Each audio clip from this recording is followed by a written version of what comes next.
बिस्मिल्लाहिर्रहमानिर्रहीम, अस्सलाम वालेकुम। प्रोग्राम कैपिटल व्यू में मैं हूं आपके साथ मुशल बुखारी। प्रोग्राम में हमारे साथ मौजूद हैं फ़रक फ़ताफ़ी साहब। अस्सलाम वालेकुम। वालेकुम अस्सलाम, क्या हाल है आपका? अल्हम्दुलिल्लाह जी, बिल्कुल ठीक। और इस वक्त हमने पहले सेनेट इलेक्शंस के लिए देखा था कि बड़ा जोर तोड़ जो है वो सियासी जमातों में जारी था, और अब सेनेट इलेक्शंस के बाद और ख़ास तौर पे जो कुछ सेनेट इलेक्शंस में हुआ, जिस तरह के इल्ज़ामात आए, जिस तरह की वीडियो सामने आई, जो एतराज़ात और तहफ़्फ़ुज़ात जो है वो सामने आए, उसके बाद अब चेयरमैन सेनेट का इंतखाब बड़ा इंपॉर्टेंट है। बहुत सारे सवालात हैं, बहुत सारे खदशात हैं अवाम के जहनों में भी, ख़ास तौर पर हुकूमती इत्तेहाद और वज़ीर आज़म इमरान खान साहब, जिन्होंने बहुत से खदशात का इजहार किया और एक पूरी चार्जशीट जो है वो इलेक्शन कमीशन के हवाले से भी जो है इल्ज़ामात उन्होंने उठाए। अब देखना यह है कि चेयरमैन सेनेट का जो इंतखाब है, क्योंकि वो भी जाहिर है कि सीक्रेट बैलेटिंग के जरिए होगा, तो मसला तो जूं का तूं वही है। अब इसमें भी लॉबिंग जो है वो इस वक्त बड़े जोर शोर से जारी है। एक तरफ हुकूमती इत्तेहाद की तरफ से सादिक संजरानी साहब को एक बार फिर नामजद किया गया है, और दूसरी तरफ यूसुफ रजा गिलानी साहब हैं, जिनके ऊपर जो है वो इल्ज़ामात भी हैं और एक मुतनाज़ा उनकी इस वक्त हैसियत हो चुकी है। लेकिन उसके बावजूद जो PDM है उन्होंने उन्हीं को नामजद किया है सेनेट के चेयरमैन के लिए। अब देखना यह है कि इसमें क्या होते हैं। जो सवालात हैं, जो खदशात हैं, आज हम अपने प्रोग्राम में वही सामने रखेंगे। और हमें इस वक्त ज्वाइन किया है साबिक चेयरमैन सेनेट और माहिर कानून वसीम सज्जाद साहब। से बेहतर मेरे ख्याल में और कौन शख्सियत होती है इस सारे मामले के ऊपर बात करने के लिए। बहुत शुक्रिया वसीम सज्जाद साहब आपके वक्त के लिए। वसीम सज्जाद साहब, सारी सूरत हाल आपके सामने है। आपने तो बनते बिगड़ते हालात और मामलात देखे हैं, साल साल से आप ये देख रहे हैं। और अब जो कुछ हो रहा है गुज़श्ता कई सालों के दौरान हमने देखा, खासतौर पे सेनेट के इलेक्शंस में अभी भी एतराज़ात और तहफ़्फ़ुज़ात जो हैं वो सामने हैं। अब चेयरमैन सेनेट का इलेक्शन हो रहा है और मामला वही है सीक्रेट बैलेटिंग का। क्या कहेंगे आप इस पर? देखें जी, सीक्रेट बैलेटिंग का जो मामला है जी, ये आईन में लिखा हुआ है और किसी के इख्तियार में नहीं है कि उसको बदल सके। अगर इसको तब्दील करना है तो उसका वाहिद तरीका ये है कि आईन में तरमीम की जाए। और जब तक ये शिक मौजूद है 226, तो जो भी इलेक्शंस हैं सवाए वजीर आजम के और चीफ मिनिस्टर के, वो सीक्रेट बैलेट से होंगे। और जब से सेनेट बनी है, मार्ज वजूद में आई है 73 से, उसके बाद ये सीक्रेट बैलेट से ही होते रहे हैं। और चेयरमैन सेनेट का जो इंतखाब है वो भी सीक्रेट बैलेट से होगा। और इसका मकसद ये होता है कि जो भी शख्स वोट डाले उसके ऊपर कोई प्रेशर ना हो कि जी मैंने किसी से डर के डालना है या मैं किसी दबाव के तहत डालना है। जो भी उसका ज़मीर कहेगा उसके मुताबिक डालेगा। और जितने भी इंटरनेशनल कन्वेंशंस हैं, एग्रीमेंट्स हैं, उसके तहत ये एक बुनियादी असूल है कि जो बैलेटिंग होगी वो खुफिया होनी चाहिए। तो खदशात जो हैं वो सामने पहले भी आए हैं, अब भी आते रहेंगे। वसीम लेकिन सज्जाद साहब, बड़ी माजत के साथ आपने कहा, बिल्कुल सही है कि आईन में ये है कि सीक्रेट बैलेटिंग होगी, लेकिन बहुत सारी तरमीम की गई है इससे पहले भी। फिर चार्टर ऑफ डेमोक्रेसी जो है उसमें तो ये दोनों बड़ी जमातें, इन्होंने इस बात के ऊपर इत्तेफाक किया था कि जो ओपन बैलेटिंग है वो सेनेट में हम लाएंगे और उसके ऊपर काम होगा। तो आइन में तो तरमीम होती है ना, उसके लिए बिल भी लाया गया, लेकिन अपोजिशन जमातें इस मरतबा मुनहरफ हो गई अपनी ही बात से। देखें जी, मकसद ये होता है आइन में तरमीम का कि जब तक कंसेंसस ना हो तो वो नहीं हो सकती। ये नहीं हो सकता कि किसी की मेजॉरिटी है तो वो उससे तरमीम कर ले। तो तरीकाकार ये होना चाहिए कि जो भी मुख्तलिफ पार्टीज हैं इनके सामने मामला रखा जाए, डिस्कस किया जाए। और मेरे ख्याल में अगर इसके मुतालिक कोई मूव की जाए तो सबके मुफाद में होगा कि कोई तरमीम करके ऐसा निज़ाम लाया जाए जिसमें ये खदशात दूर किए जाए। माजी में भी हमने देखा है शिकायत आई थी, और जो उस वक्त की हुकूमत थी उनका भी ख्याल था कि बिल्कुल तरमीम होनी चाहिए, लेकिन एक तरफा शायद नहीं हो सकती। इसमें लाजमी है कि सारे जो मुख्तलिफ पार्टी में बैठ के इस पे सोचें और इस पे एक ठंडे दिमाग से फैसला करें कि हमने क्या इक़दाम करने हैं ताकि ये खदशात जो हैं, ये शिकायत जो हैं, ये दूर हो सके। लेकिन एक तरफा नहीं हो सकेगा। बिल्कुल सही है वसीम सज्जाद साहब, यू आर एब्सोल्युटली राइट के कंसेंसस बनना चाहिए। 2/3 मेजॉरिटी के बगैर तो वैसे भी तरमीम नहीं हो पाएगी।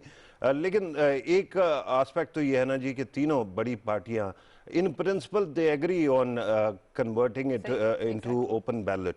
लेकिन दूसरा जो मामला नज़र आता है वो ये है कि अब हमें पैसे का इस्तेमाल कुछ ज़्यादा विजिबल नज़र आना शुरू हो गया। वीडियोज़ आ रहे हैं, ऑडियोज़ आ रहे हैं, क्लेम्स हो रहे हैं और उसके अंदर जो है अच्छा खासे इल्ज़ामात लग रहे हैं। इस चीज़ को कैसे फिक्स किया जा सकता है सर कि अगर ओपन बैलेट ना हो, सीक्रेट बैलेट ही रहे, लेकिन कम से कम money in politics and corruption can be identified. जो आइन है वो तो ये कहता है खुफिया बैलेट होगा। खुफिया बैलेट या सीक्रेट बैलेट तो कोई जुर्म नहीं है, पैसे लेना जुर्म है। और इसके जो मैंने अर्ज किया है कि शिकायत जो हैं इसको दूर करने के लिए तमाम पार्टी को बैठ के गौर करना चाहिए क्या तरामीम जरूरी है।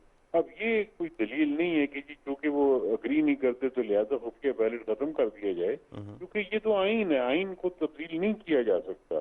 और ये जिन्होंने बनाया है एक मकसद के लिए बनाया है। दुनिया के जितने भी मैंने आपसे अर्ज किया चार्टर्स हैं वहाँ खुफिया बैलेट ही होता है। लिहाजा जरूरत इस बात की है कि एक बाकायदा ऑल पार्टी जो हैं उनके साथ बैठ के एक कमेटी बनाई जाए, जिस तरह 18वीं तरमीम के जमाने में बनाई गई, और वहाँ पे बैठ के इस चीज पे गौर किया जाए कि क्या इकदाम करने हैं। खुफिया बैलेट को खत्म करना है, कुछ और इकदाम करने हैं, या कोई चीज मजीद कुछ करना की जरूरत है, और कंसेंसस बिल्कुल बनना चाहिए सर। बराह रास्त करना है, ये भी हो सकता है। राइट, सेनेट का इंतखाब बराह रास्त करा दिया जाए, ये भी हो सकता है। बिल्कुल सही है सर, लेकिन एक तरफा कुछ नहीं होगा ये सर। और यहाँ पे अभी हम जब बात कर रहे हैं तो वी आर नॉट आर्गुइंग कि इसको एक तरफा होना चाहिए या फिर एकदम कन्वर्ट कर देना चाहिए, ओपन बैलेट कर देना चाहिए। We just want to benefit from your experience. माशाल्लाह आपने तमाम पार्टीज के साथ भी काम किया है, you understand the system sir. इस वक्त जो मसाइल हमारे सामने नज़र आ रहे हैं, एक तो सिस्टमिक प्रॉब्लम्स हैं जिसमें वीडियो टेप आ गई जिसके अंदर कोई पैसे ले रहा है या बात कर रहा है, और दूसरी साइड पे हमारे सामने ये है कि हर पॉलिटिकल पार्टी का मिजाज है जो लगता है कि अभी इतने ज़्यादा जज्बाती हैं कि ये मामलात फिक्स नहीं होंगे। अगर आपसे इलेक्शन कमीशन पूछे कि कौन से ऐसे ज़रिए हैं जिसको वो करके इम्प्रूव किया जा सकता है, do you have any idea in mind sir? ये मेरे आइडिया यही है ना जी कि ये एक तरफा नहीं हो सकता, ये कंसेंसस से होगा। और मेरे ख्याल में कोई मूव होनी चाहिए कि इस पे कोई कमेटी पार्लियामेंट में बन जाए, यहाँ पे बैठ के सारे इस पे गौर करें कि भी ये भी इस्लाहात की जरूरत है, मजीद भी जिस तरह प्राइम मिनिस्टर कहा है कि रिफॉर्म्स की जरूरत है, तो मेरे ख्याल सारे रिफॉर्म्स पे पैकेज जो है वो बनना चाहिए। और मेरे ख्याल में थोड़ा सा सारी पार्टियों को अपने ये जो जज्बात हैं या इमोशंस हैं इससे हट के मुल्क की जो मसाइल हैं इसको सामने रखते हुए बैठ के फैसला करना होगा।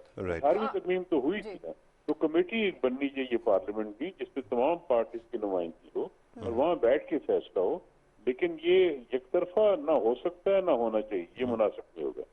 सही। अच्छा, अददी लिहाज से वसीम सजाद साहब, जो चीज़ें हैं वो सामने हैं, उसके बाद अगर उसके बरक्स कोई फैसला आता है और जिसकी मेजॉरिटी है वो हार जाता है, तो उसने एक बार फिर शोर मचाना है कि धांधली हुई, पैसा चला, गलत हुआ। आखिर कितने मजीद इलेक्शंस चाहिए होंगे? और इसमें जो इलेक्शन कमीशन का रोल है, मैं चाहूंगी कि जरा उसके हवाले से भी, क्योंकि इंटरप्रिटेशन जो है आइन की भी और जो सुप्रीम कोर्ट से मुशावरत की गई जी, वो मुख्तलिफ की जा रही है दोनों पार्टीज की तरफ से। जी, पहली चीज तो ये है कि इलेक्शन कमीशन भी आइन के तहत काम करेगी, वो इसको इनहिराफ नहीं कर सकती।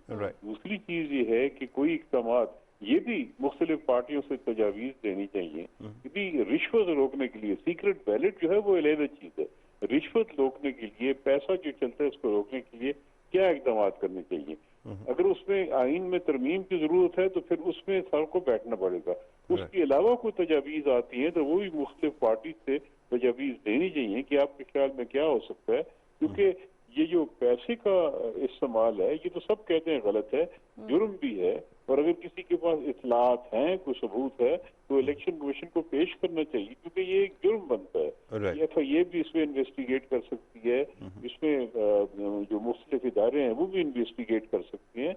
तो लिहाजा ये चीज को अलहदा रखना चाहिए खुफिया बैलेट से। अच्छा सर, तहकीकात होनी चाहिए। बिल्कुल सही है आपने, क्योंकि काफ़ी तफसील से और इंसिस्ट करके कहा कि सीक्रेट बैलेट बहुत इंपॉर्टेंट है, और जो लगता भी आर्टिकल 226 के अंडर हुकूमत गई थी तशरीह कराने के लिए सुप्रीम कोर्ट ऑफ पाकिस्तान, और वहाँ से जो उनकी इंटरप्रिटेशन या उनका ओपिनियन आया ऑनरेबल कोर्ट का, उसके अंदर दो पार्ट्स हैं सर। एक तो आपने जैसे फरमाया उसकी तशरीह यही है कि वो आर्टिकल 226 पे होगा, लेकिन फिर वो 1967 और 2012 का पीएलडी की एग्जांपल दे के वो कहते हैं कि ये जो सीक्रेसी है ये एब्सोल्यूट नहीं है और साइंस को इस्तेमाल किया जा सकता है। इसको कैसे देखते हैं? क्या जो इलेक्शन कमीशन है उसके पास इसके अंदर कोई लीवे है कि कम अज कम कोई ट्रैकिंग मैकेनिज्म हो? इंडिया के अंदर भी तो बहुत सारी ऐसी एग्जांपल्स हैं ना सर, जहाँ पे जो अपनी पार्टी का हेड है उसको कम से कम डिस्क्लोज किया जा सकता है। लेकिन जी जो मैं समझाऊं, एक तो ये है कि जो सुप्रीम कोर्ट का फैसला उसकी तफसील आनी है, वो आएगी तो मजीद छत क्लैरिटी हो जाए। 1967 के जिस केस का हवाला दिया है वो ये था कि एक प्रिजाइडिंग अफसर ने गलती से एक शख्स से बैलेट पेपर के ऊपर दस्तखत करवा लिए थे और वो नीचे हाई कोर्ट ने कहा था जी क्योंकि इस पे दस्तखत आ गए तो ये इनवैलिड हो गया। सुप्रीम कोर्ट ने कहा था कि एक प्रिजाइडिंग अफसर की गलती की वजह से बैलेट पेपर्स का हम इनवैलिड करार देना वोटर को नुकसान पहुंचाना है। वोटर का जो वोट है उसकी अहमियत ज्यादा है और उसमें उन्होंने उसकी तशरीह की थी और उसमें ये भी कहा था कि ये एक बड़ी छोटी लेवल की इलेक्शन है, ये पार्लियामेंट की नहीं है। तो बहरहाल ये सारी चीजें अब तफसील से सामने आएंगी, लेकिन मेरा ख्याल में सबसे बेहतर तजवीज यही है कि कोशिश की जाए कि पार्टीज मिल के इस पे गौर करें, कंसेंसस बनाएं और जो भी नतीजा निकले उस पर तरमीम करनी है, कानून में बदलना है, आइन में तब्दील करनी है, क्योंकि मसला है और सब पार्टीज इसको समझती है, रिकग्नाइज करती है कि मसला है। तो क्या यहाँ पे वसीम सजाद साहब आपको लगता है कि पॉलिटिकल पार्टीज की विल नहीं है? क्योंकि पहले ये वही पार्टीज हैं जो चार्टर ऑफ डेमोक्रेसी में, जैसे मैंने पहले भी ये बात की थी कि उन्होंने यही कहा था कि ओपन बैलेट की तरफ हम आएंगे, इस पे इत्तेफाक हुआ, लेकिन फिर अब जो है वो इख्तिलाफ कर रही हैं। तो जब ये ऑप्शन उनको दी जाती है तो फिर इख्तिलाफ हो जाता है। सियासत में ये होता है, ये बात कोई नई बात नहीं होता है, लेकिन स्पीकर को गवर्नमेंट को बैठ के उनसे बात करनी चाहिए। मेरे ख्याल में एक बात करना, कमेटी में बात करना और चीज होती है और ये पब्लिक में बयानात और चीज होती है। मेरे ख्याल में अगर ये पार्टी ये कमेटी बना दी जाए, स्पीकर इसमें पेशरफ्त कर सकते हैं, चेयरमैन सेनेट कर सकते हैं और पार्टीज को इकट्ठा कर सकते हैं इस इश्यू पे। आज जज्बात बहुत ज्यादा बिखरे हुए हैं, लेकिन ये है कि हो सकता है कि कुछ अरसे बाद सबको इस चीज का एहसास हो कि सबके फायदे में है कि इलेक्शन के बारे में शिकायत ना हो और कोई स्मूथ किस्म का इलेक्शन हो जाए। तो लिहाजा इसकी जो सोल्यूशन निकल सकती हैं, लेकिन मेरे ख्याल में पॉलिटिकल कंसेंसस होना बहुत जरूरी है। उसके बगैर कोई भी हुआ तो उसकी अपनी मुश्किलात होती है। लिहाजा मेरे ख्याल में स्पीकर को, चेयरमैन सेनेट को, गवर्नमेंट को कोई एक कमेटी बनाने की कोशिश करनी चाहिए जिसमें तमाम पार्टी मौजूद हों और बाकी जो दीगर इस्लाहात हैं वो भी सामने लाई जाए ताकि इसके बारे में कोई आगे मामला बढ़े। एक जो मामला आपने अभी खुद जिक्र किया कि अगर डायरेक्ट इलेक्शन कराना चाहें तो उसको करा लें, रिफॉर्म की बात हो रही है, तो उसके अंदर एक छोटा सा मसला जो नज़र आता है वो ये है कि जो कुछ दो सूबों में, बलूचिस्तान में जहाँ टेरिटरी बहुत ज़्यादा है और ये पंजाब में जहाँ पॉपुलेशन बहुत ज़्यादा है, कंस्टिट्यूंसी सर बहुत ज़्यादा नहीं बड़ी बन जाएगी? और क्या किसी सेनेट के मेंबर के पास इतने पैसे होंगे कि वो इतना बड़े कंस्टिट्यूंसी को कैटर कर सके? कोई फर्क नहीं पड़ता जी। अमेरिका में भी जब शुरू में ये सेनेट बनी थी तो इनडायरेक्ट इलेक्शन होते थे, अब डायरेक्ट होते हैं, तो कोई फर्क नहीं पड़ता। सेनेट की कंस्टिट्यूंसी बड़ी हो जाएगी, कोई फर्क नहीं पड़ता।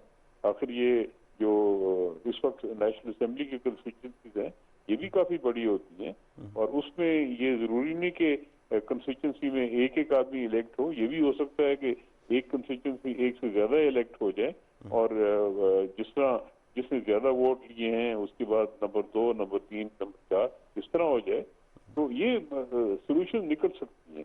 मेरे ख्याल में ये अगर सेनेट की डायरेक्ट इलेक्शन हो जाए तो ये शिकायत भी खत्म हो सकती हैं और सेनेट जो है उसकी ज्यादा मेरे ख्याल में रिप्रेजेंटेटिव कैपेसिटी हो जाएगी जिस तरह अमेरिका में है और उसको ज्यादा इख्तियारात भी दिए जा सकेंगे जिस तरह अमेरिका में होता है। फिलीपींस में भी सेनेट काफी पावरफुल है, तो मेरे ख्याल में इस तजवीज पे गौर होना चाहिए। चलिए, बहुत शुक्रिया वसीम सज्जाद साहब आपके वक्त के लिए। फारूक, एक बड़ी दिलचस्पी सूरत हाल तो तब पैदा हो सकती है जब जो इस वक्त मेजॉरिटी जो पीडीएम की इस वक्त नज़र आ रही है सेनेट के अंदर, अगर यहाँ पे कोई अपसेट होता है तो फिर उसका रद्द अमल जो है वो क्या होगा? क्या वही होगा? क्या वही इल्ज़ामात लगाए जाएंगे? हालांकि देखा जाए तो इसमें हर सेनेटर की अपनी हो सकता है कि विल भी हो, कुछ और डिसाइड करे, लेकिन अगर फिर वो वही सवाल उठाते हैं तो वो कहाँ खड़े होंगे? अच्छा, फिर एतराज़ात उठाएंगे वो भी? मेरे ख्याल में जो अपोजिशन है ना, आपने जिसका पीडीएम का कहा, उसका मकसद भी ये है कि वो दोबारा कहना चाह रहे हैं, सिग्नलिंग ये है कि अगर सीक्रेट बैलेट हुआ तो सीक्रेट बैलेट के अंदर दोबारा वोट टूटेंगे, राइट? लेकिन ये याद रखिएगा कि एट दिस मोमेंट जो हम 53 और 47 का नंबर लेके घूम रहे हैं, इट इज़ नॉट सैंक्रोसैंक्ट। सेनेट के अंदर खासतौर पे बहुत सारे ऐसे लोग आते हैं जिनका अपनी पार्टीज के साथ वाजिबी ताल्लुक होता है, एक बात। दूसरा, वो पार्टीज खासतौर पे बलूचिस्तान के अंदर जो है, बाप को छोड़ के और पार्टीज है, उनकी अलाइनमेंट जो है वो लाजमी नहीं है कि वो एब्सोल्यूट हो। तो आपको, क्योंकि हम पहले प्रोग्राम से पहले काउंट कर रहे थे, तो उसके अंदर वो, हाँ जी, एएनपी के एक सेनेटर जो हैं बलूचिस्तान में जी, वहाँ से है, जमात इस्लामी का आप कह रहे थे। हाँ, तो ये नेक एंड नेक आ गया, और उसके अंदर एक दो वोट भी अगर उधर चले गए तो आराम से हो जाएगा, संजरानी साहब बन जाएंगे, राइट? अब मामला ये है कि इस वक्त लॉबिंग बड़े जोर की हो रही है, और लॉबिंग में आपको पता है, आज बिलावल भुट्टो जरदारी लाहौर में थे, पहले जिस बंदे से मिले उसका ताल्लुक जो है वो सेनेट से नहीं बनता, वो लगा कि पंजाब की असम्बली के अंदर वो कोई काम करना चाह रहे हैं या कोई उनका प्लान है। फिर उसके बाद वो परवेज इलाही साहब के घर भी गए, चौधरी साहबान के, और उनसे भी वोट मांगा। मेरे ख्याल में ये बहुत अच्छा होगा कि पीएम साहब भी उनके साथ उनके पास जाके मिल लें, क्योंकि चौधरी साहबान एक रख रखाव के वो है। अच्छा, लेकिन उसके साथ साथ ये बहुत इम्पोर्टेंट है समझना कि इस वक्त जो पीडीएम का नैरेटिव है वो क्राइसिस में है। इस वजह से आप देखेंगे कि कवरेज के अंदर जो बाहर हुआ उसके ऊपर ज्यादा डिस्कशन है, अंदर का नहीं होगा। अच्छा, फिर आगे से क्लेम आ गया कि जी मेजॉरिटी किसके पास है, और फिर उन्होंने क्लेम कर दिया कि जी ये ओपन बैलेट था, हम इसको मानते नहीं है। ये आइन वो है जिसकी शक्ल आपने छोड़ी थी ये, और उसके अंदर क्लियर है कि ओपन बैलेट से जो है वो होगा, वोट ऑफ कॉन्फिडेंस भी होगा, नो कॉन्फिडेंस भी होगा, और उसके अंदर डिफेक्शन क्लॉज लगेगी। ये तो ऐसा है कि जो चीज हमारे हक में है वो ठीक है, जो हमारे हक में नहीं जा रही वो गलत है। हाँ, कड़वा कड़वा थू थू। अच्छा, इसमें एक और एंगल जो है उसको डिस्कस करना बड़ा जरूरी है। पीपल्स पार्टी के पास अखलाकी जवाब था कि यूसुफ रजा गिलानी साहब, जिनके ऊपर पहले ही इतने इल्जामात लग चुके हैं उनके सेनेटर बनने के ऊपर, उन्हीं को उन्होंने नामजद कर दिया चेयरमैन सेनेट के लिए भी। मेरे ख्याल में उनकी नामजदगी तो उस दिन हो गई थी जब उनको सेनेट की पोजीशन के लिए नॉमिनेट किया गया था। देखिए, मामला ये है कि इस वक्त बहुत सारे इश्यूज इकट्ठे क्लबर टुगेदर हो गए। जो मैंने कल आपसे दरखास्त की ना, वो ये है कि ये वो पॉलिटिकल पार्टीज हैं जो पिछले अपने दौर में कहती थी कि हमें 5 साल पूरे करने दो, और जमहूरियत का मुस्तकबिल उससे वापस है। अब ये अपने आप को, अब क्योंकि उनकी आर्गूमेंट और उनकी ईगो का मसला आ गया प्राइम मिनिस्टर के साथ, तो दे थिंक कि हुकूमत खत्म होनी चाहिए, राइट? और उसके अंदर वो सारे के सारे ये काम कर रहे हैं। मामला ये है, हमारे मुल्क के अंदर 5 साल पार्लियामान तो अब पूरे करते हैं, लेकिन वजीर आजम कोई भी 5 साल पूरे नहीं करके गया। तो जब भी आप 2.5 साल का मार्क हिट करते हैं, पूरे सिस्टम में टर्बुलेंस शुरू हो जाती है। आज आप कहते हैं कि आप प्राइम मिनिस्टेरियल कैंडिडेट्स हैं, आज के दिन अगर आप एक और प्राइम मिनिस्टर के टाइम को कम करने की कोशिश करेंगे तो कल को आपके साथ भी यही होगा ना। विशेष साइकिल ऑफ एक्सप्लॉयटेशन जो है और इम्प्यूनिटी जारी रहेगा। नाज़रीन, एक ब्रेक लेनी है, बहुत ही इम्पोर्टेंट ये सूरत हाल है इस वक्त, बड़ी दिलचस्पी हो गई है, इसमें बहुत से खदशात हैं। देखना यह है कि 12 मार्च को जो चेयरमैन सेनेट के लिए इंतखाब होना है उसमें क्या होता है, और उसके बाद कम से कम इसके ऊपर कोई ना कोई बंद जो है वो इस सिस्टम को तब्दील करने के लिए बांधना होगा, और इस पर जब तक तमाम पॉलिटिकल पार्टीज इकट्ठी नहीं होंगी तब तक कुछ नहीं हो सकेगा। इस वक्त सूरत हाल एक बार फिर पूरी दुनिया में और ख़ासतौर पर पाकिस्तान में कोविड-19 को लेकर अलार्मिंग है, बहुत ज़्यादा केसेस में इजाफा हो रहा है। इसी हवाले से हम गुफ्तगू करेंगे एक मुख्तसर से ब्रेक के बाद। हमारे साथ रहिएगा।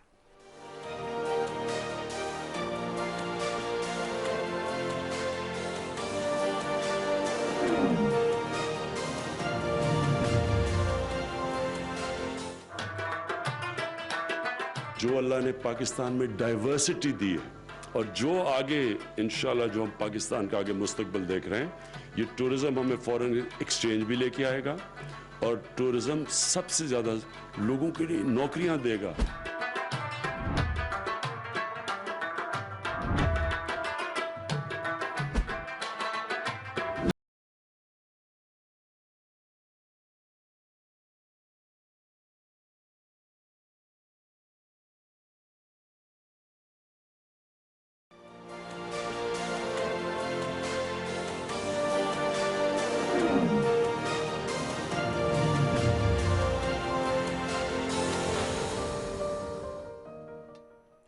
वेलकम बैक नाज़रीन। पाकिस्तान में कोविड-19 के केसेस में, पॉजिटिव केसेस में एक बार फिर इजाफे का रुझान देखा जा रहा है। बड़ी तेज़ी से इसमें इजाफा हो रहा है और गुज़श्ता 2 माह के दौरान हुकूमती आदाद शुमार के मुताबिक जो कमी आ रही थी उसमें अब वो मुखालिफ सिमत में जो है वो जारी है। एक हफ्ते के दौरान जो पॉजिटिव केसेस हैं उसकी शरह 3.31% से बढ़कर 4.16% जो है वो हो चुकी है। अलार्मिंग बात यह है कि NCOC की तरफ से जो पाबंदियाँ जब ख़त्म की गई 24 फरवरी को, यानी उसमें स्कूल्स का खुलना भी शामिल है, उसके बाद से सूरत हाल जो है उसमें हम देख रहे हैं कि इजाफा हो रहा है। कुछ आदाद शुमार के मुताबिक यहाँ तक भी कहा जा रहा है कि 2 हफ्तों के दौरान 50% केसेस में इजाफा हुआ। इसको कंफर्म करते हैं, इस वक्त हमारे साथ मौजूद हैं डॉक्टर यास्मीन राशिद साहिबा, वज़ीर सेहत पंजाब। बहुत शुक्रिया डॉक्टर साहिबा आपके वक्त के लिए। डॉक्टर साहिबा, खास तौर पे लाहौर, सेंट्रल पंजाब और फिर इस्लामाबाद, रावलपिंडी के हवाले से भी बड़ी जो है इस वक्त परेशान कुन सूरत हाल बताई जा रही है। मैं चाहूंगी कि आप हमें जरा सूरत हाल को वाज़ेह कर दें और बता दें कि क्या है इस वक्त। बिल्कुल आपने सही कहा है कि तादाद जो है मरीजों की बढ़ गई है। इस तरह आपने फरमाया कि इन्फेक्टिविटी जो है वो 3.5 से बढ़ के 4 पे चली गई, 4+ पे हो गई है। और उसका तो अब जैसे कल के दिन हमारे 1000 से ज्यादा टेस्ट जो है, 1000 से ज्यादा नए मरीजों की तशखीस हुई है, यानी 1044 मरीजों की। यानी ये अगर मैं कहूँ तो 7 महीने के बाद पहली दफा इतना बड़ा नंबर जो है वो पंजाब में सामने आया है। इससे पहले ये इस तरह के नंबर थे जो कि जुलाई के महीने में थे। तो अब दोबारा इस तरह का नंबर सामने आया है, तो हमारे लिए भी परेशान कुन बात है और NCOC के लिए भी परेशान कुन बात है। बिकॉज तादाद जब मरीजों की बढ़ती है नेचुरली फिर हमें वो इकदाम उठाने पड़ते हैं, जैसे we have to think about smart lockdown. इलाकों को हमें बंद करना पड़ेगा जहाँ तादाद मरीजों की ज्यादा होगी। कॉलेज और स्कूल के अंदर तादाद मरीजों की ज्यादा होगी, बंद करने पड़ेंगे, या वो तफरीकाएं जहाँ मरीजों की तादाद बढ़ेगी। तो ये जो वो वाली बात है कि तादाद डेफिनेटली बढ़ रही है और सिर्फ पंजाब में नहीं बढ़ रही, बाकी सूबों में भी इंक्रीज देखी गई है। और इसको हम रिलेट करते हैं कि आपको पता है एक्टिविटी शुरू हुई और लोगों को जिस तरह हिफाजती तदाबीरें अख्तियार करनी चाहिए उस तरह के लोग इसको लाइटली लेते हैं। हर मरतबा जब हम खोलते हैं तो उनका ख्याल है कि कोविड जो है वो खत्म हो गया। अब कोविड कहीं गया तो है नहीं, कोविड तो यहाँ है जब तक हम सारी वैक्सीनेशन करने देंगे और लोगों को हिफाजती तदाबीर उसी तरह इख्तियार करनी पड़ेंगी अगर हम चाहते हैं कि किसी तरह कंट्रोल करके। राइट डॉक्टर साहबा, देयर इज अ रीज़न हम आपके साथ पंजाब का कह रहे हैं क्योंकि आपके परव्यू में आता है। वी अंडरस्टैंड कि पाकिस्तान पूरे के अंदर एक ही किस्म के हालात होंगे, लेकिन पंजाब के अंदर पॉपुलेशन बहुत ज़्यादा है। अभी वैक्सीनेशन की जो रिपोर्ट्स आ रही हैं, ये कहा जा रहा है कि पाकिस्तान के अंदर बहुत कम है स्पीड जिसके साथ जो है वैक्सीनेट किया जा रहा है कंपेयर टू अदर कंट्रीज। ये ज़रा एक्सप्लेन करेंगी कि वाई एग्जैक्टली इज दैट? मेरा ख्याल है रिगार्डिंग जो हमारे फ्रंटलाइन के हेल्थ केयर वर्कर्स थे उनके लिए भी 70,000 डोजेज और मेरी इतला के मुताबिक अब तकरीबन सारी 70,000 डोजेज लग गए। और दोबारा जो सेकंड वो जो आपको पता है बिकॉज ये 2 वैक्सीन का है, एक वैक्सीन लगती है और फिर 3 और 4 हफ्ते के दरमियान से एक और इसकी डोज लगती है। तो दूसरा डोजेज जो है वो शुरू कर दिया गया है। जो हमारे पास और कुछ एक्स्ट्रा डोजेज आए हैं उनके अंदर हम बाकी हेल्थ केयर वर्कर्स जो हैं इंशाल्लाह उनको हम फ्रंटलाइन वर्कर्स जो हैं उनको वैक्सीन देंगे। अहम चीज़ ये थी कि नेचुरली एक नंबर आता है, नंबर के बाद मैसेज दिया जाता है, उसको फॉलो अप किया जाता है। तो कई दफ़ा लोग, आपको पता है बहुत ज़्यादा मैसेजेस आ रहे हैं तो लोग कई दफ़ा मैसेजेस पढ़ते ही, but we are now telephone करके बाकायदा लोगों को बुला रहे हैं कि आप ना आके वैक्सीन लगवा लें। तो अब तो बहुत तादाद बेहतर हो गई है मरीजों की। अब जहाँ तक ताल्लुक है कि जनरल पब्लिक को कैसे शुरू करनी है, उसके लिए आपको पता है कि we are waiting for more vaccine to come. Covax जो ये हमारा एक कंसोर्शियम बना हुआ है गावी के साथ, जी। वर्ल्ड हेल्थ ऑर्गेनाइजेशन के साथ, उनके कमिटमेंट है हमारे साथ के वो हमें कम से कम 20% हमारी आबादी के लिए वो हमें फ्री वैक्सीन देंगे। और उस फ्री वैक्सीन की कमिटमेंट की वजह से भी एक्सपेक्टिंग के पहले तो ये था कि शायद 2 मार्च को पहुंच जाएगी, लेकिन कुछ डिले हुआ है और उम्मीद है कि 10 या 11 मार्च तक इंशाल्लाह हमारी सप्लाई जो है यहाँ शुरू हो जाएगी। और वो अगर हम 20% आबादी का कहें तो तकरीबन जून के महीने तक 4 करोड़ वैक्सीन डोजेज आएंगी। उसमें से जो पहली खेप है अकॉर्डिंग टू इंफॉर्मेशन को तो तकरीबन 17 मिलियन है। तो जैसे जैसे वो आएगी वो डिस्ट्रीब्यूट होगी all over Pakistan. Naturally Punjab को पिछली दफा हमारे मुकाबले में सिंध को ज्यादा बड़ा शेयर मिला, 84,000 मिला था हमारे मुकाबले में, although we got 70,000 this time. अब वो जिस तरह पॉपुलेशन का वो तनासुब है उस तरह का डोज मिलेगी। और आपको पता है कि अबव 65 लोगों को हमने रजिस्टर करना शुरू कर दिया। अच्छा डॉक्टर साहबा, लोगों की बड़ी इस हवाले से कुछ सवालात हैं, ये वैक्सीन जो है इसके रिजल्ट्स कैसे हैं, क्या हैं, तो मैं चाहूंगी कि ज़रा उनके जो खदशात हैं वैक्सीन को लेके उसके हवाले से भी आप हमें ज़रा अपडेट करें। फिलहाल जो अहम चीज़ है ये सारे वैक्सीन जो हैं ये आखिर ह्यूमन ट्रायल के बाद आई हैं और लंबी चौड़ी ट्रायल्स हुई हैं इन सारी वैक्सीन के ऊपर। और जैसे एस्ट्राजेनेका की जो वैक्सीन है, ये फाइजर की जो है, ये इंग्लैंड में सब तरफ लगाई जा रही है, या हमने जिन वैक्सीन को पाकिस्तान में रजिस्टर कर दिया जैसे स्पुतनिक है, रशियन वैक्सीन है, एस्ट्राजेनेका है, फिर उसके बाद साइनोफार्मा की है, देखो कॉन्साइनो यानी जिनके साथ हमने खुद अपनी रिसर्च की और ट्रायल की, उनकी भी वैक्सीन जो है that has also been registered. और ये सारी जो है now they will be available even where the private companies are concerned, because naturally हम नहीं चाहते कि इस तरह की कोई पाबंदी लगाई जाए। हुकूमत अपना जो फर्ज है हमारा, हम इंशाल्लाह उसको पूरा करेंगे और पूरी कोशिश कर रहे हैं कि मेजॉरिटी आबादी के लिए हम फ्री वैक्सीनेशन लगवा दें। बहुत सारे लोग हमसे इतराज कर रहे थे कि आप अगर हम नहीं लगवाना चाहते और किसी प्राइवेट कंपनी से लगवाना चाहते, तो मतलब प्राइवेटली लगवाना चाहते, तो आप क्यों पाबंदियां लगाते? तो हमने उनको बताया था कि we are trying to cap the price ताकि आप लोगों को बहुत ज्यादा बोझ ना बने। अभी आप बात कर रही थी एस्ट्राजेनेका की, तो एक चीज़ जो रिपोर्ट होती रह गई है कि बरतानिया में भी कहा गया कि एफिकेसी जो है वो अबव 65 के अंदर जो है वो शायद उतनी ज़्यादा इफेक्टिव नहीं है। वेरिएशंस हैं मुख्तलिफ वैक्सीन्स में, तो हम इसको कैसे रोल आउट में कैसे टेम्पर कर रहे हैं कि किस तरह से कौन सी उसको टारगेट किया जाए और कौन सी दवाई इस्तेमाल की जाए, एक तो ये। और दूसरा अभी आप बता रही थी प्राइवेट सेक्टर का, तो उसके अंदर हमने प्राइसेस को कैप कर लिया और अगर कोई ज़्यादा पैसे लेना चाहे तो उसके लिए कोई पनिशमेंट वगैरह का सिस्टम है? नहीं, अभी तो देखिए NCOC is looking after this and they will definitely cap the price और फिर उसके बाद वो अनाउंस करेंगे। वी आर वेटिंग, क्योंकि आपको पता है कि NCOC ने बहुत पिवटल रोल प्ले किया है कोरोना की कंट्रोल में भी और वैक्सीन की प्रोक्योरमेंट के अंदर, क्योंकि हम सारे इकट्ठे एक प्लेटफॉर्म पे रहे हैं। तो अल्हम्दुलिल्लाह कोविड की कंट्रोल की सिचुएशन और अब इंशाल्लाह वैक्सीनेशन की सिचुएशन सही। अच्छा डॉक्टर साहिबा, ये भी कहा जा रहा है कि PMA की तरफ से अपील की गई है या रिक्वेस्ट की गई है गवर्नमेंट को कि पाबंदियां सख्त की जाएं दोबारा से, तो क्या ऐसी कोई बात है और इस पे कोई हम देख सकते हैं आने वाले दिनों में?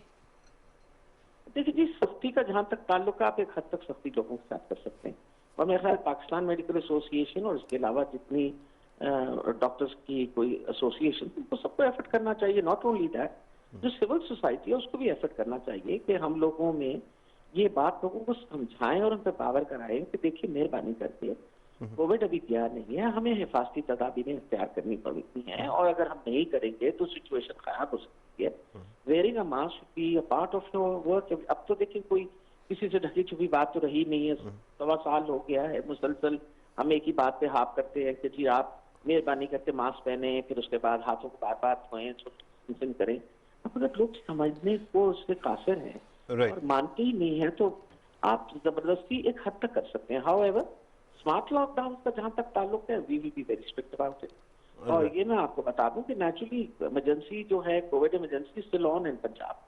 अगर हमारी जो SOPs हैं उनको फॉलो नहीं किया जाएगा तो हमें मजबूरन पर बंद करने पड़ेंगे वो अदारे जो SOPs फॉलो नहीं करें। राइट मैम, आपने जो हालात बताए ख़ास तौर पे उसके अंदर लोग जो है एहतियात नहीं कर रहे, उसके साथ मास्क वगैरह का, और फिर वो इसीलिए ये जो एनसीओसी का डिसीजन था वो इतना सरप्राइजिंग था कि everything was decided will be open, right. School हमने 5 दिन कर दिए या 6 दिन कर दिए, मॉल्स वगैरह, शादी हॉल वगैरह खुल गए। इन तमाम चीज़ों के कंपैरिजन में टेक्सास में जब यही हुआ कि उन्होंने सारे मैंडेट उठाए हैं तो एकदम शोर मच गए। Can you help us understand what actually led to this conclusion कि सब कुछ खुल जाना चाहिए? क्योंकि हम देख रहे हैं कि बच्चों का को कंट्रोल करना तो तकरीबन नियरली इम्पॉसिबल है ना जी, कि वो खेलें भी सही और मास्क भी पहने। It hardly ever happens. आप सही फरमा रहे हैं कि हमने एकदम सारों को खोलना, लेकिन नॉट बीन एकदम खोलना, we have done it gradually. और आप देखें ना, if you ever not plateauing, मैं आपको बात बता दूं कि पिछले 2-2.5 माह से हम प्लेटो कर रहे थे। तकरीबन जितने केसेस आ रहे थे उतने सेहतमंद होकर घर भी जा रहे थे, विच वाज गुड इनफ।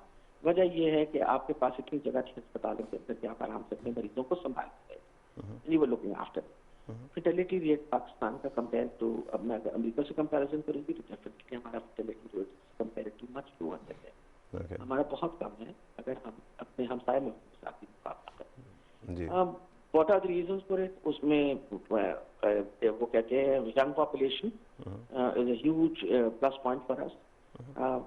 बाकी अल्लाह ताला की खास मेहरबानी है मेरा ख्याल है पाकिस्तान के ऊपर पे, फर्टिलिटी रेशियो जो है वो इतना ज्यादा नहीं। हाउएवर जिस तरह आपको मैंने बताया है कि ये सारी चीजों को बहुत बार बार मीटिंग करने के बाद आफ्टर ऑल देखें ना, कब तक आप ये चीज को डिले करेंगे? ये मईशत की तो चलनी है ना। बिल्कुल सही। जो ये रोज का कमाने वाले लोग हैं, सबसे ज्यादा तो तकलीफ की चीज उनके लिए है।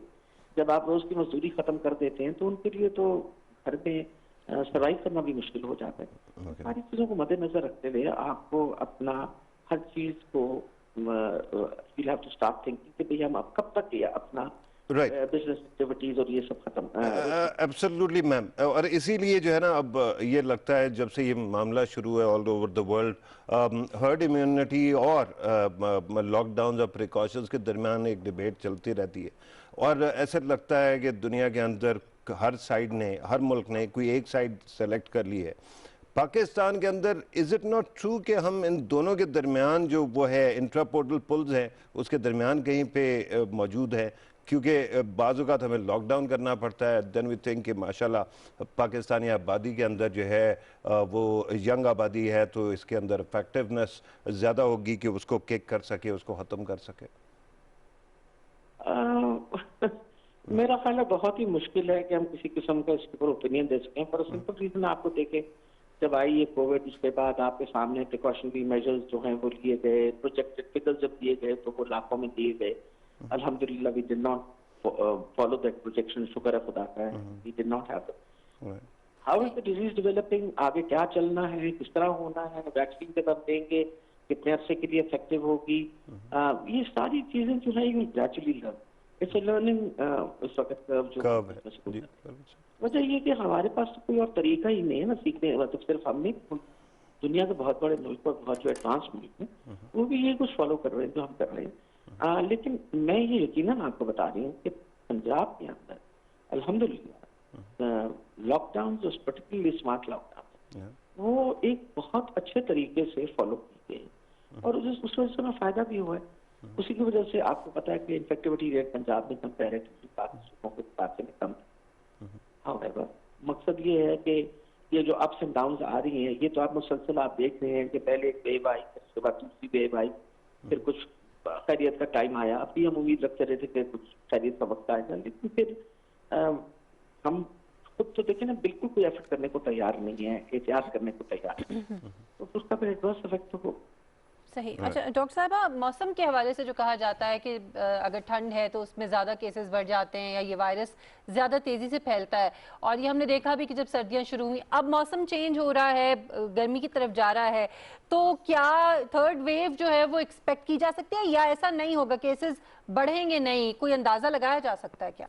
बहुत मुश्किल है, बिकॉज अगर मैं आपको पहली वेव की बताऊँ, अब पीक जब किए था वेव में तो 12 जून को किया था, पूरा 12 जून तो कोई ठंडा वक्त मौसम ही था, we had maximum number of patients. However, जब सर्दी होती है एक बात डेफिनेटली है कि सर्दी की वजह से लोगों की रेजिस्टेंस कम हो जाती है। अगर आपको ठंड लग रही हो तो आपकी अपनी जो कुव्वत मदाफियत है उसमें बहुत कमी आ जाती है और उसकी वजह से किसी भी वायरल इन्फेक्शन से लगना जो है और क्योंकि ये बहुत इंफेक्शियस किस्म की वायरल इन्फेक्शन लग जाती है, तो ये कहना कि टेम्परेचर से इफेक्ट होगा या नहीं होगा, तो फिर वो वाली बात है, जून जुलाई वाले महीने के अंदर तो फिर होना ही नहीं कुछ था। On the other hand we had a huge peak in June. एक मामला जो हमने देखा था एट द स्टार्ट, जब गवर्नमेंट लॉकडाउन के लिए जा रही थी, रिलीजियस कम्युनिटी जिनकी बड़ी पावर है, पुलपेट की जो पावर है, बली पुलपेट की, उसको इस्तेमाल करने में लग रहा था कि हम इनिशियली नाकाम रहे। अभी भी मैं मस्जिद में जाता हूँ, सुनता हूँ खुतबात वगैरह में, कोई मुझे जिक्र नहीं नज़र आता, और फिर ये सोशल डिस्टेंसिंग का भी बहुत ज़्यादा एम्फेसिस नहीं है। वाई इज़ इट कि हमारी रियासत कन्विंस नहीं कर पाती है मजहबी तबकों को कि ये इम्पोर्टेंट है और रियासत के साथ आपको कोऑपरेट करना चाहिए? मेरा ख्याल है कि हर आलिम दीन, हर वो इंसान जो वाकई मजहब को समझता है और इस्लाम को समझता है, उनके लिए तो ये बातें प्रैक्टिस करना बिल्कुल मुश्किल नहीं होनी चाहिए। वबा के बारे में हदीस है कि जहाँ वबा है वह मत जाओ, और अगर तुम वबा के इलाके में हो तो रुक जाओ, किसी और की तरफ जाओ ताकि आप वबा में जी बिल्कुल। यानी वबा के बारे में तो बारहा दफा जिक्र है, बात है, लेकिन अगर हम उन चीजों को कोई अहमियत ना दें तो ये फिर तकलीफ होती है इस बात की कि आपको पता है कि हम इनकी बातें सारी समझते हैं कि सफाई जो है नस्ल ईमान है, इससे ये कोई ठगी छुपी बात तो आपसे करनी नहीं या कोई नई बात नहीं कर रहे, और वबा के बारे में जो हिफाजती तदाबीर जिक्र है उनका, तो उसके बारे में भी कोई ऐसी बात नहीं, सारी दुनिया को पता है इन चीज़ों के बारे में। तो मेरा ख्याल है कि हमारे आलम दीन और हमारे जो मौलवी हज़रात हैं उनको इन चीज़ों के बारे में बार बार जिक्र करना चाहिए और बताना चाहिए। लेकिन वही वाली बात है, somebody has to be a role model, no? अगर मौलवी साहब जो हैं या आलिम जो हैं वो मास्क पहनेंगे तो बाकी भी मस्जिद में लोग मास्क पहन के जाएं, वही ना पहनेंगे तो फिर किसी को क्या आता है। सही, बहुत शुक्रिया डॉक्टर यास्मीन राशिद साहिबा आपके वक्त के लिए।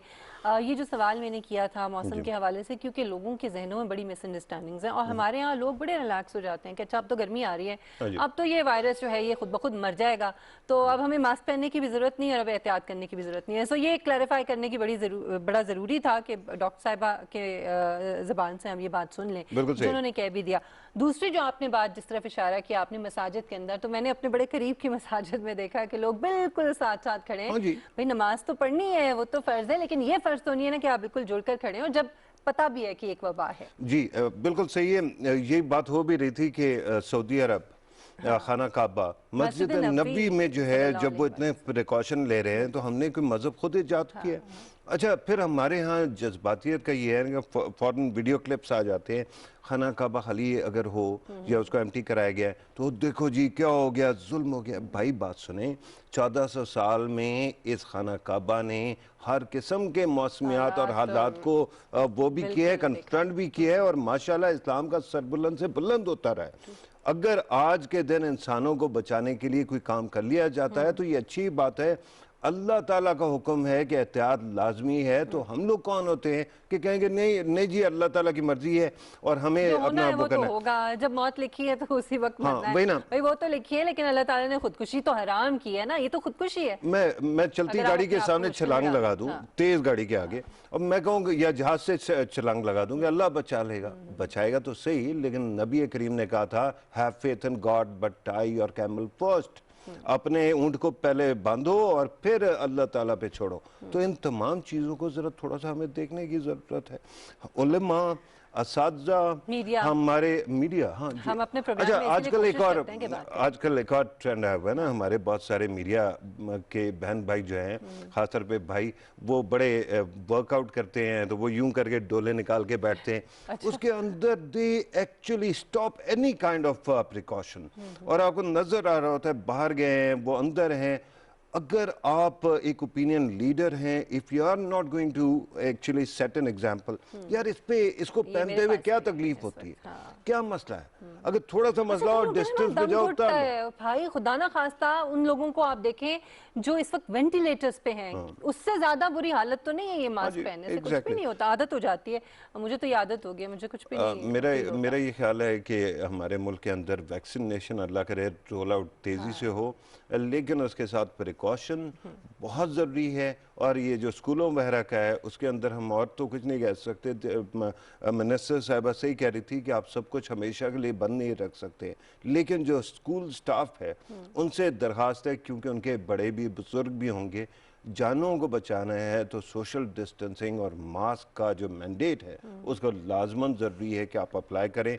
और अगर कहीं पे भी कोई मसला हो, मुझे मेरी बच्चियों को नज़ला हो गया and they had to actually go to an exam, I went there, मैंने जाके प्रिंसिपल से कहा कि इन्होंने मास्क पहना हुआ है, इनका टेस्ट सब है, दे आर क्लियर, लेकिन मैं चाहूँगा कि फिर भी आप इनको एक कोने में बिठा के एग्ज़ाम ले लें और फिर मैं ले जाऊँ, ताकि उससे किसी और बच्चे को इन्फेक्शन ना लगे। थोड़ा सा रिस्पॉन्सिबिलिटी का थोड़ी सी मेहनत कर लें ताकि जो है ना इस कौम का फ्यूचर बच जाए। ये बच्चे हमारे बच्चे हैं सारे के सारे, उनको क्यों हम खराब करें। बिल्कुल ठीक। और एहतियात जो है वो लाजिम है। अभी वैक्सीनेशन हो रही है, लेकिन वैक्सीनेशन के हवाले से भी हतमी तौर पे आप ये नहीं कह सकते कितनी डोजेज इसकी चाहिए होंगी। हो सकता है कि ये कुछ अरसे तक ये वाली वैक्सीन की जो एक डोज है इसका इफेक्ट हो, फिर आपको दोबारा एक और डोज जो है उसकी तरफ जाना पड़े। सो अभी सिर्फ और सिर्फ एहतियात है, चाहे वैक्सीनेशन हो गई है तो भी एहतियात जो है वो लाजिम है। और उसमें मास्क का इस्तेमाल, हाथों को बार बार धोना, सैनिटाइजर का इस्तेमाल जो है ये बहुत ज़रूरी है। नाज़रीन, यहाँ पे एक ब्रेक लेते हैं और मुख्तसर से ब्रेक के बाद वापस आएंगे, हमारे साथ रहिएगा।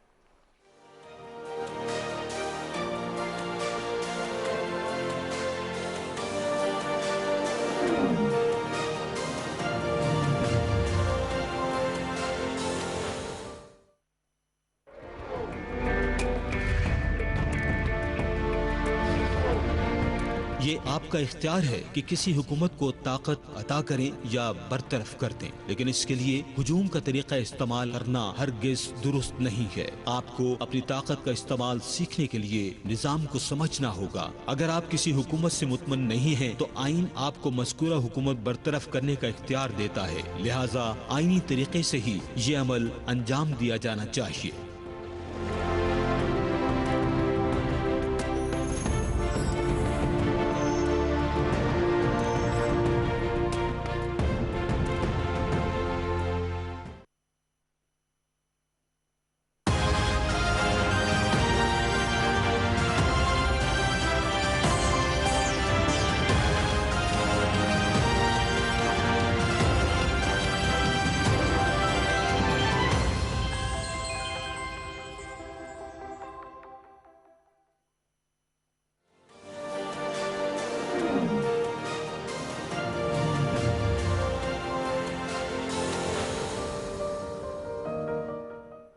Welcome back.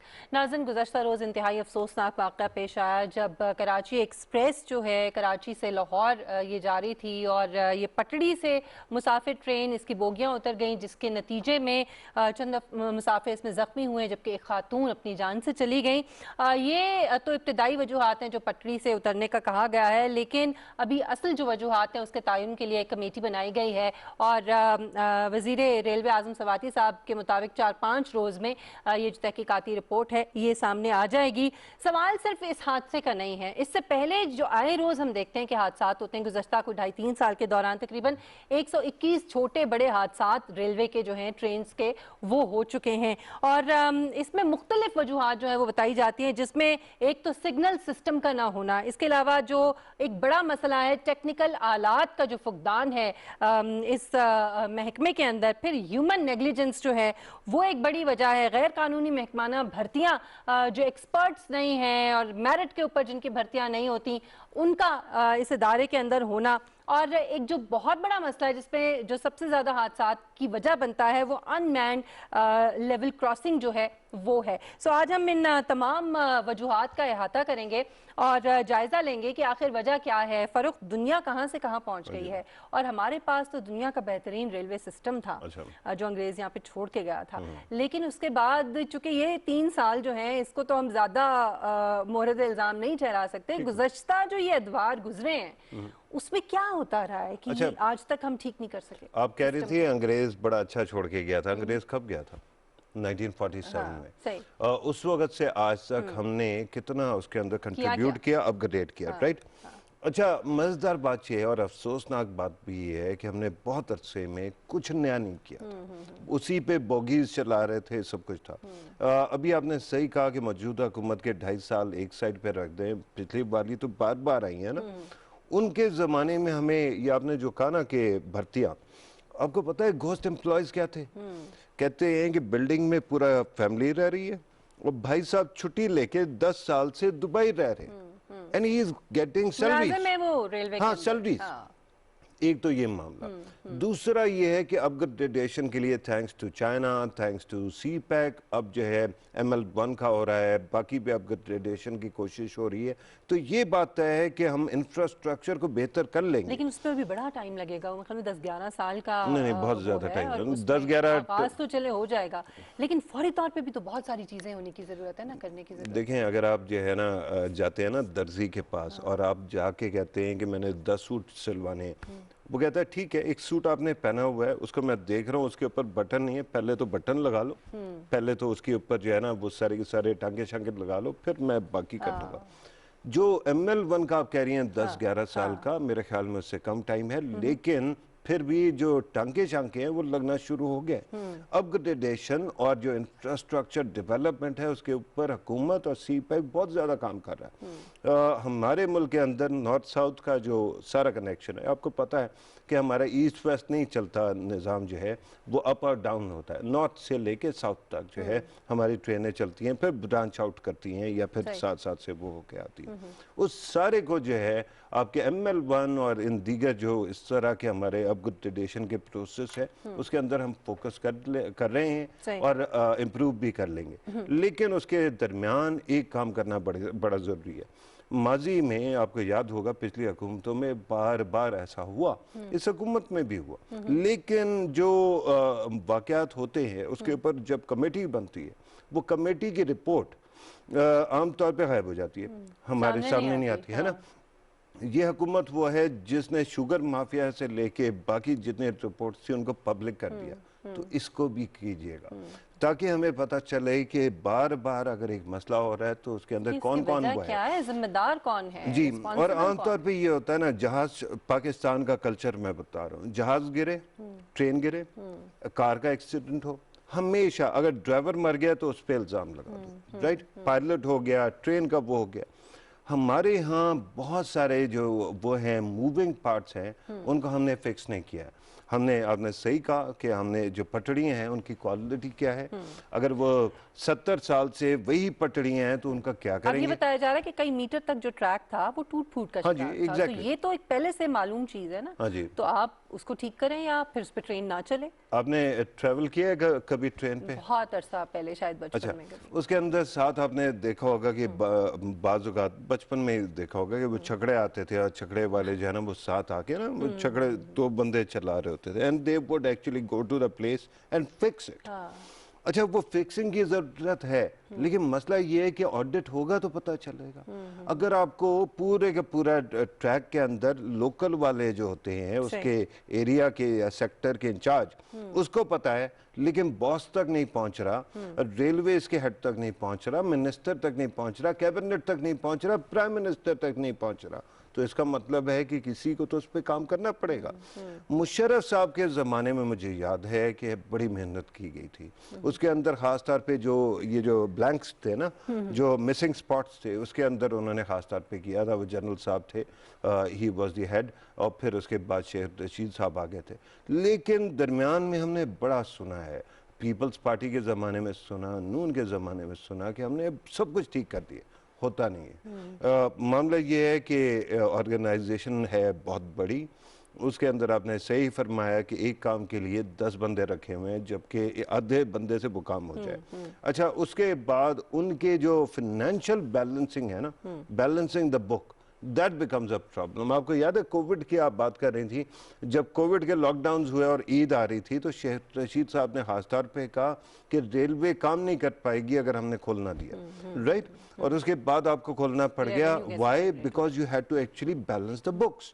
तो अभी भी इसके ऊपर बहुत ज़्यादा काम करने की ज़रूरत है, लेकिन पहला काम यह है कि रिपोर्ट जो है इन्वेस्टिगेशन की सामने आए। ये बड़ा ज़रूरी है, और जो हमारा फरसूदा निज़ाम है उसको जदीद बुनियादों के ऊपर इस्तवार करना। अभी तक आप फाटक वाला जो सिस्टम है, अभी 50 जो अनमैन्ड लेवल जो क्रॉसिंग्स हैं सिर्फ लाहौर डिवीजन के अंदर उनको बंद किया गया है दिसंबर के अंदर। हाँ जी। तो आप सोचें कि जब तक ये सिस्टम इस तरह से रहेगा तो उसमें तो नेग्लिजेंस का बड़ा चांस है। और अनमैन्ड हो या जो भी हो, अगर आप कभी फंसी नहीं है ना, मैं गाड़ी चलाते हुए गाड़ी खराब हो चुकी है, बहुत अब वो जो फिल्मी सीन होता है अंदर जो गुलबर्ग के अंदर इस तरह के है जो फिल्मी सीन्स है ना, बिल्कुल मेरे साथ वही हुआ। अच्छा हो तो और उस वक्त बंदा पैरालाइज होना शुरू हो जाता है। फिर मैंने उसको धक्का दे के आया, आगे किया गाड़ी को, और फिर मैं जाके खुश हुआ कि यार बचत हो गई, वरना आई वुड हैव डाइड। लेकिन बात यह है कि इन तमाम चीजों के ऊपर काम हो रहा है, लेकिन आपने कहा ना जो पेस है उसका एक्सेलरेट होना जरूरी है। चलिए, हम उम्मीद करते हैं कि अब ये जो मामलात हैं पाकिस्तान रेलवे के अंदर, जिस किस्म की चीज़ें ख़ास तौर पर जो फरसूदा निज़ाम है, और फिर ये जो अब हादसा पेश आया, इसकी जो रिपोर्ट है वो एज सून एज़ पॉसिबल सामने आएगी। इसी उम्मीद पर हम आज अपने इस प्रोग्राम को यहाँ पे ख़त्म करेंगे। इंशाल्लाह अगले हफ्ते आपसे मुलाकात होगी। मिशल बुखारी, फ़रख फ़ताफ़ी को इजाज़त दीजिए। अपना बहुत ख्याल रखिएगा। अल्लाह हाफ़िज़।